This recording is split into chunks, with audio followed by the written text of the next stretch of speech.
On my door, a dull brass plate says Private Detective. The few friends I have call me Carnby. The others call me the Reptile. I don't care to think what my banker calls me. These days, I leave my letters unopened. Bills and threats to send in the receivers just ruin my day. When an antique dealer called Gloria Allen contacted me, I slipped into my best shirt, holstered my .38, and got to her shop as fast as I could. I was expecting something sordid. Blackmail, probably.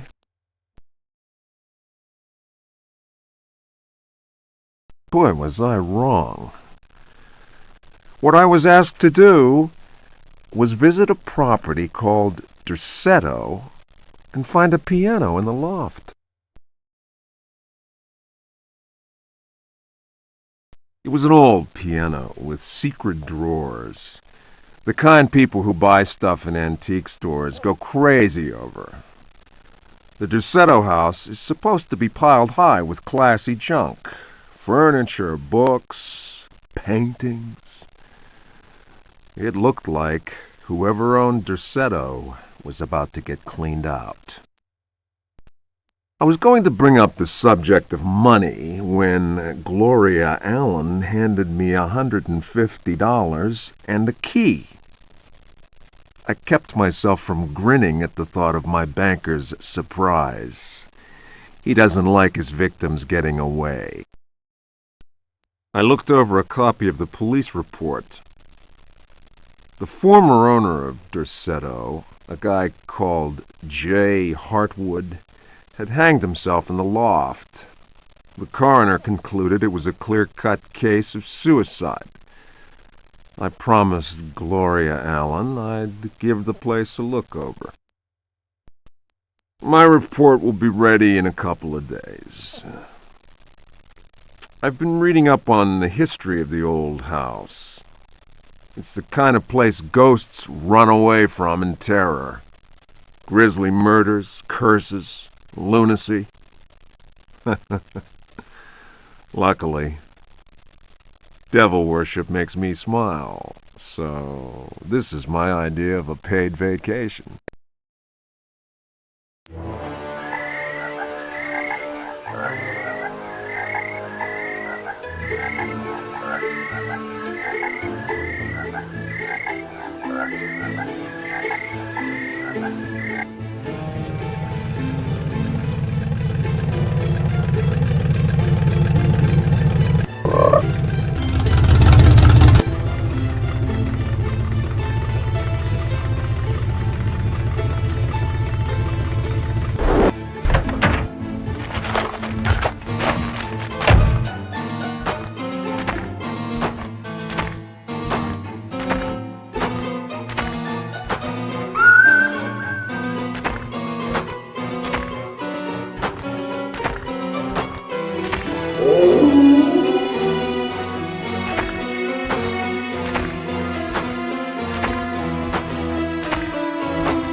are coming!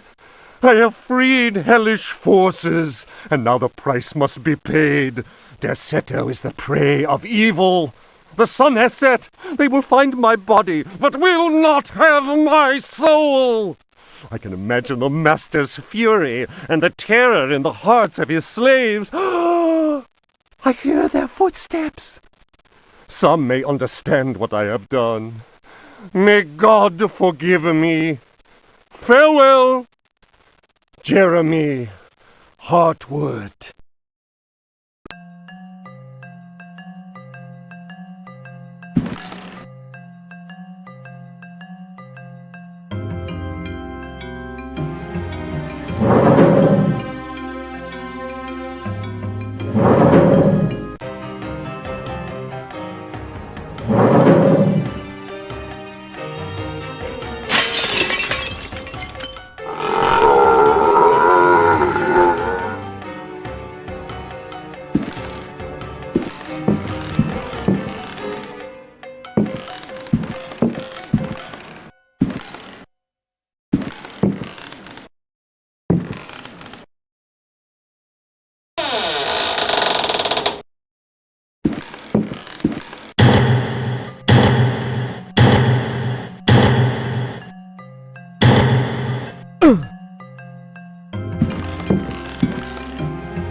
Fragment of the Myth of the Golden Fleece.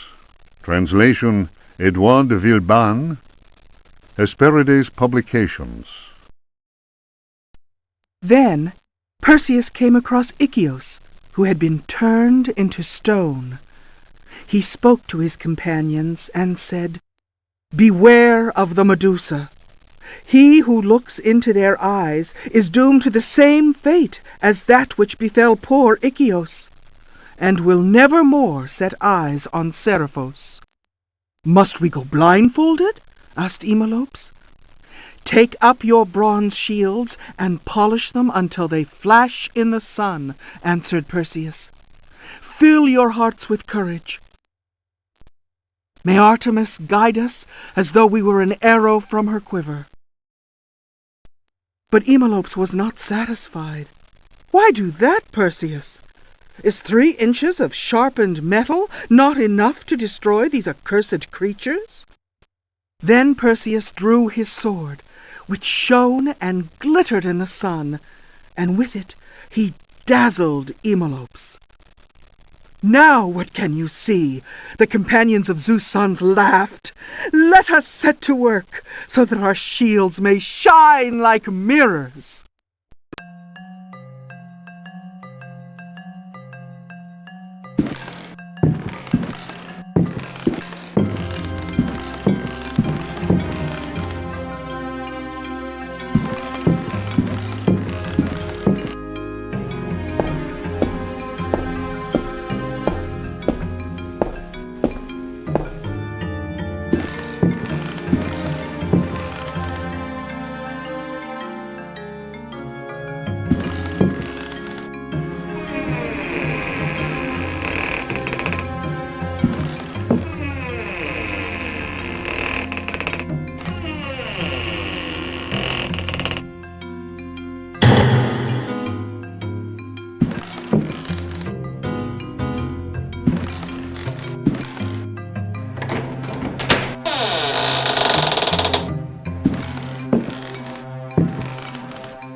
Diary of Jeremy Hartwood. September 27th, 1924. I have decided to keep this diary.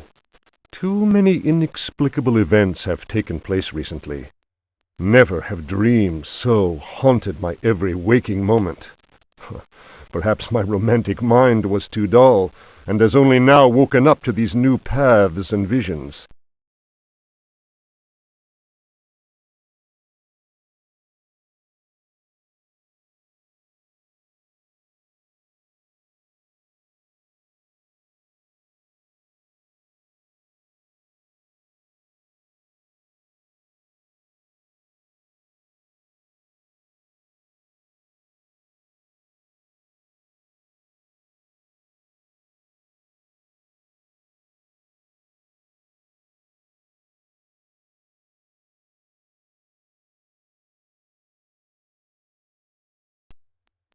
Some, seeing my recent paintings, may question my sanity. I can only ask them, what is sanity? Where does madness begin? September 28th, 1924. The night is pitch black. I am again drenched in sweat. I was wandering in the dunes, among giant standing stones. They were arranged in a circle, and the wind whistled about them. I plunged my hand into the soil and felt that repulsive thing which was trying to catch me. It seized me. I struggled to break free of its loathsome embrace and managed to tear my hand away. It was covered in sticky substance. I was gripping a knife. October 5th, 1924. The stone circle is a pentacle. Derceto's library is filled with books on the occult. I will study those books until I find some explanation for the dreams. The visions that haunt me must be connected to my discoveries. I shall have to undertake a profound exploration of my dreams. December 16th. Dear God, I have found the knife. It was hidden here, and what I have learned fills me with apprehension. It is a sacrificial dagger belonging to some unholy cult. The thought of that blade tearing through human flesh horrifies me, yet I must continue my research. Derceto is a storehouse of treasures. Was my father right, after all? January 23rd. I spend all my days plunged in dusty books. The servants are convinced I am mad. At night, I awaken them with my screams. The dreams are draining what sanity I still have. I have tried staying awake, but in vain. My visions have changed. No doubt the influence of my father's research. February 7th, 1925. The Dark Man, that is what I call him, has revealed his true face to me. He appeared, as usual, near the fireplace, but this time he approached me. His terrible smile will haunt me to my dying day. His breath was ice, and his burning eyes froze me. I could not move. I know, as surely as I have ever known anything, that the face I saw, the face that has turned my nights into hellish torture, is the mask of death. March 10th. My exhaustion is beyond description. The endless reading burns my eyes. It seems that pirates frequented the area. Dr. Herbert insists I keep to my bed. I have moved to another bedroom and sleep much better now. The Dark Man has not gone, however. I know it. He will wait for as long as he must. Unless I, Jeremy Hartwood, can find a way to send him back to whatever hell he comes from. March 11th. My poor knowledge of Greek and Latin is a serious handicap to my reading. I have, nevertheless, made a great step forward. I drew the symbol on the floor. He can no longer go there. I want him to understand that I can do the same thing in my bedroom. I can imagine his rage and frustration. Only last night he found his way back into my dreams. March 13th. The translation will seriously dent what money I have left.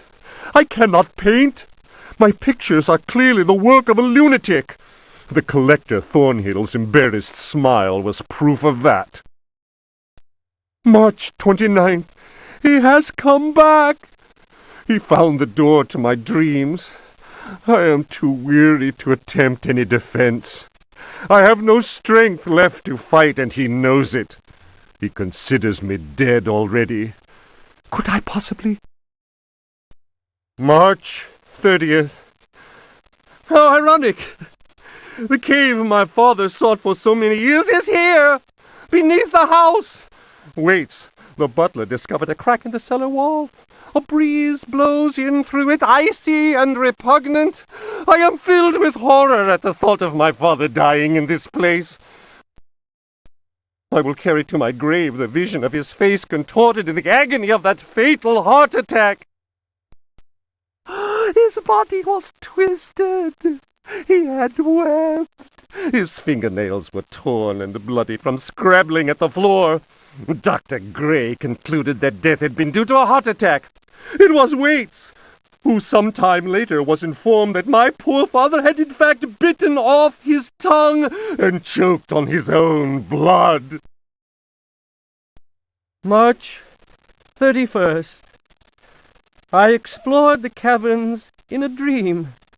The dark man came with me. Strangely, I felt almost well. How can I describe what I saw? No. What words are capable of explaining such evil? I realized that my death was of no interest to him. The dark man wants something else. He seeks a body. His avid servants are now free. I am the cause. It is almost funny. Curses on Derceto! From the foundations to the very rooftop, I can no longer struggle, let alone eradicate the evil that grips the house. The end is very near, I can feel it. I have taken the decision to... May he who finds this diary pray for my soul.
Ah.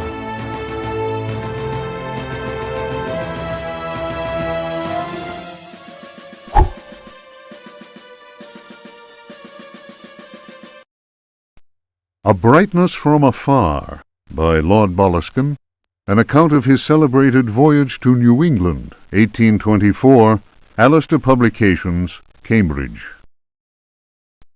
Following a splendid journey, the sunny harbour came into sight. The locals were much impressed with one's arrival in their midst. One had time to sketch several of them and notice signs of degeneracy. Some children showed one their queer hands that would inspire uneasiness. Upon the promise of a few coins, a child is undertaken to reveal to one a most prodigious phenomenon of a natural order. One admits to being skeptical as to the prodigiousness of the marvel, whatever it may be. Indeed, one suspects it to be little more than an evening stroll to some charming wooden hut situated in the forest hereabouts. One will none the less go, for it is always well to submit to such local enthusiasms. One admits to being somewhat flabbergasted.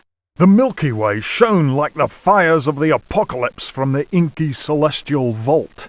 Certain distant stars, normally invisible to the naked eye, were clearly visible, glittering indeed with a strange intensity. The heavy clouds that had settled above the village had no hold over that place. It would be pointless to offer here the names of the constellations one perceived in utter clarity. Apart from the interminable length of such a list, one might conceivably risk being charged with exaggeration. The cross cast its shadow on the ground. The sea in the distance was dead calm. Tonight, one will return to that spot and draw those stars. Tomorrow night, one will at last see Halley's comet in all its brilliance. The youngster will carry torches, despite one's developed sense of direction. Honed by years of travel, one feels incapable of finding one's way through the dark forest unaided. The drawings will, one is convinced, set light to the souls of men. Such a moon! One lost count of the craters, so sharply was their definition. Loath as one is to seem excessive in one's appraisal, one cannot but feel that the forest clearing is indeed a place outside the common laws of time and space. Surely it is not an hallucination. How strange to consider that idle conversation, some research in the British Museum, and a voyage to this backward village should culminate in so astounding a discovery. It may be that others have noticed the extraordinary nature of that place. How else could one explain the presence of that cross?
The Creatures of Night by Hubertus the Bald.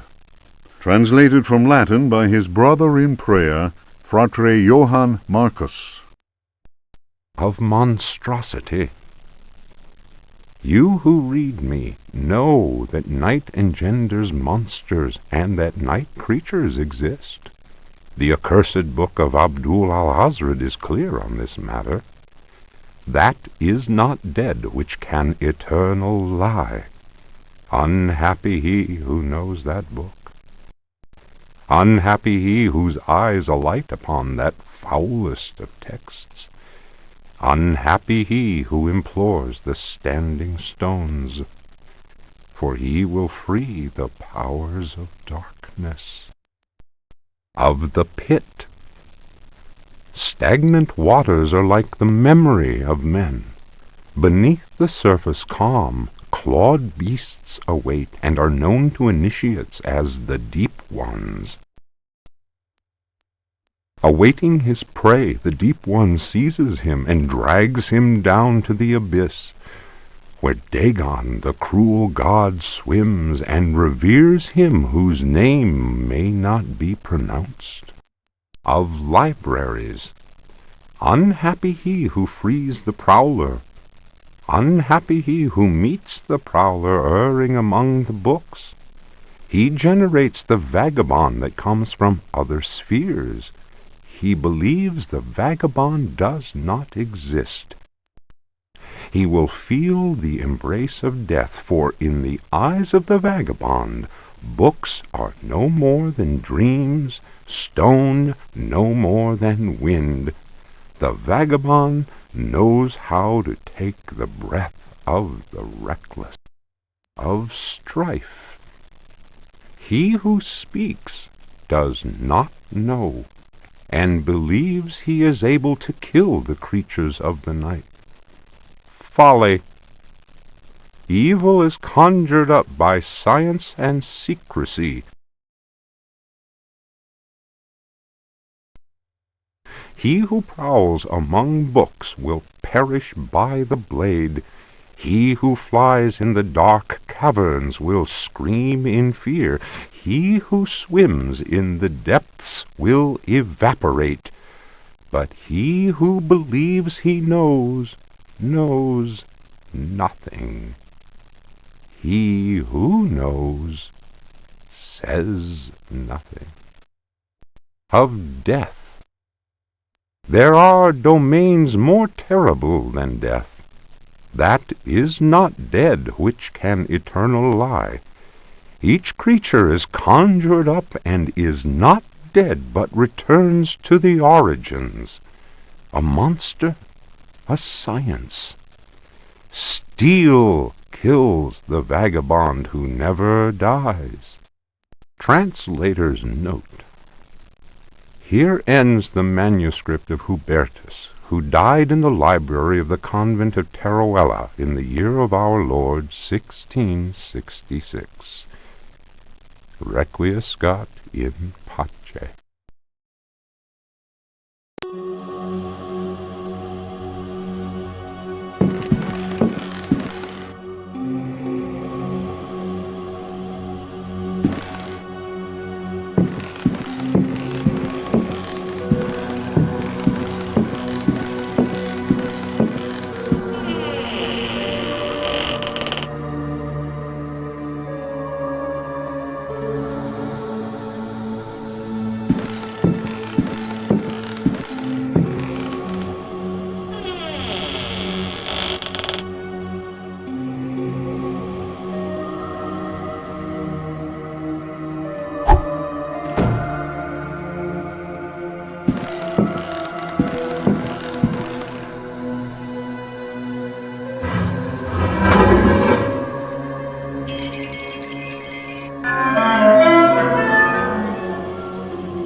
Ludwig Prien.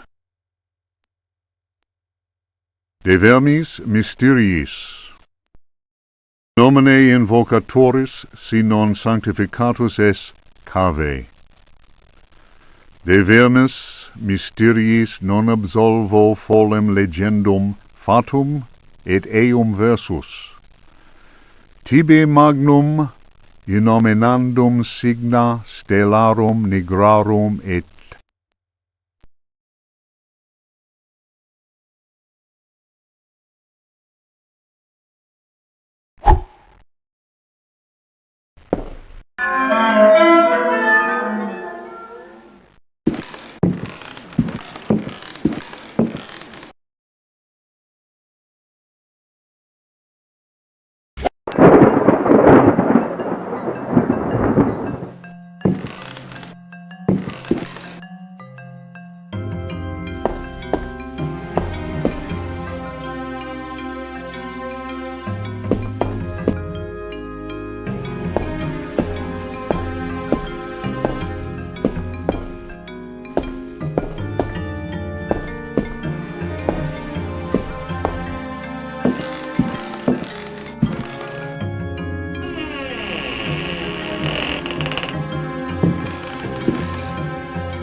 Memoirs of a Lost Soul.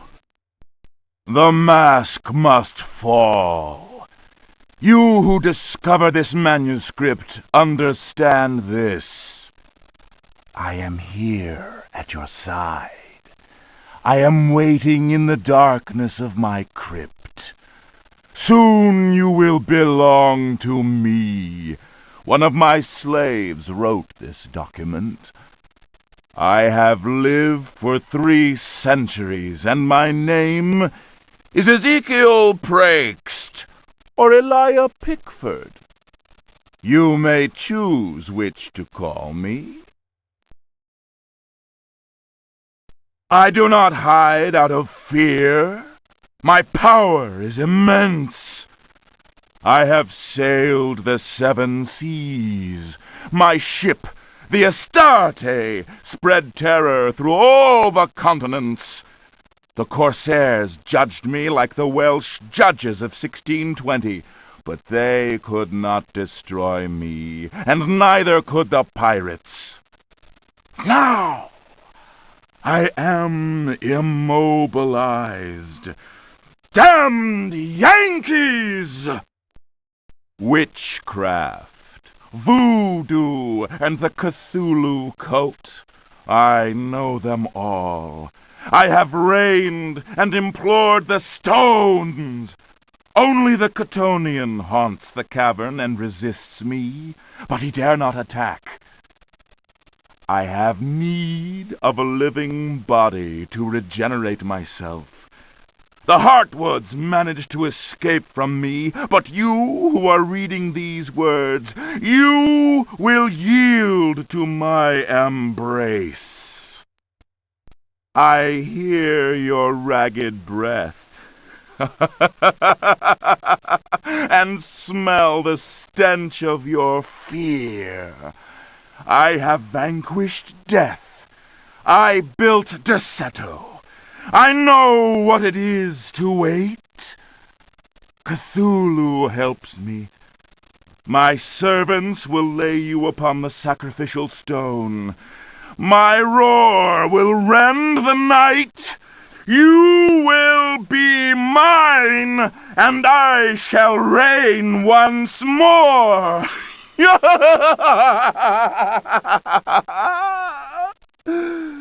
Come to me.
Ha ha ha ha ha ha ha.